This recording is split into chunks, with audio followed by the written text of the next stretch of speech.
আসসালামু আলাইকুম everyone, Sadman official থেকে বলছি। আপনারা সবাই কেমন আছেন? আমি একটু শুটকি রান্না করব বেগুন আলু দিয়ে।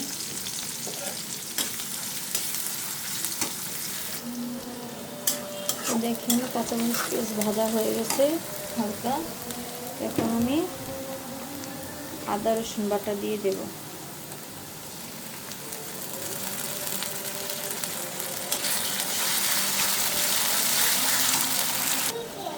একটু পানি দিয়ে দিলাম। এক এক করে সব মশলা দিয়ে দেব।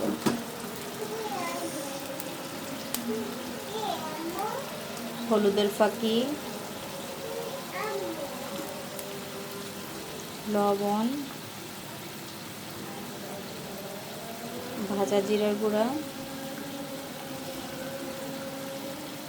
ধনিয়া পাতা।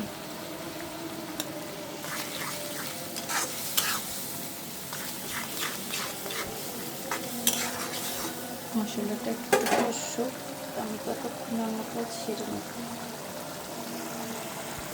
এই যে মশলা কষানো হয়ে গিয়েছে। এখন আমি শুটকি দিয়ে দেব। মলা মাছের শুটকি সুন্দর করে ধুয়ে নিয়েছি। মাথা দু একটার আছে, আর কিছু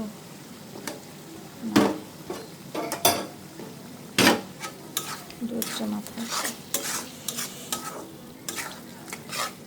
মলা মাছের মাথাটা রান্না করতে হলে ফেলে দিলেই ভালো, তাহলে পিতাটা লাগে না।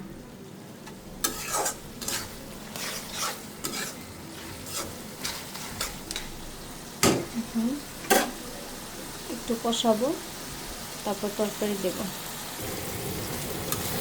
দেখেন আমার শুটকি দিয়ে মশলা কষানো হয়ে গেছে। এখন তরকারি দিয়ে দেবো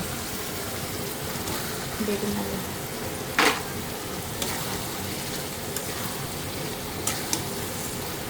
দিয়ে। তরকারিটা একটু কষাবো। এই যে আমার তরকারি কষানো হয়ে গেছে। এখন একটু গরম পানি জল দিয়ে দিচ্ছি।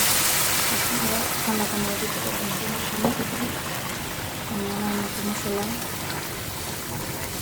তরকারির নিচে দিয়ে রান্না করছি। আপনারা আপনাদের মতো করে রান্না করবেন। তরকারির নিচে মশলা কম বানিয়ে দিয়ে। এই যে আমার তরকারি রান্না শেষ, প্রায় 2 মিনিট পর নামিয়ে নিলেই হবে। ধনিয়া পাতা দিয়ে দিলাম। শুটকি পাতাতে ধনিয়া পাতা, যে কোনো তরকারিতে ধনিয়া পাতা দিলে গ্রানটা সুন্দর আসে। শুটকি মাছ ভর্তা ধনিয়া পাতা দিলে গ্রানটা আসলে ভালো লাগে। আমার তরকারি হয়ে গেছে। বেগুন শুটকির সুন্দর একটা কালার আসছে। এই যে দেখেন তরকারি হয়ে গেছে। এই যে শুটকি মাছের তরকারি বেগুন দিয়ে, আলু বেগুন দিয়ে, তো সুন্দর একটা কালার আসছে। আল্লাহ হাফেজ।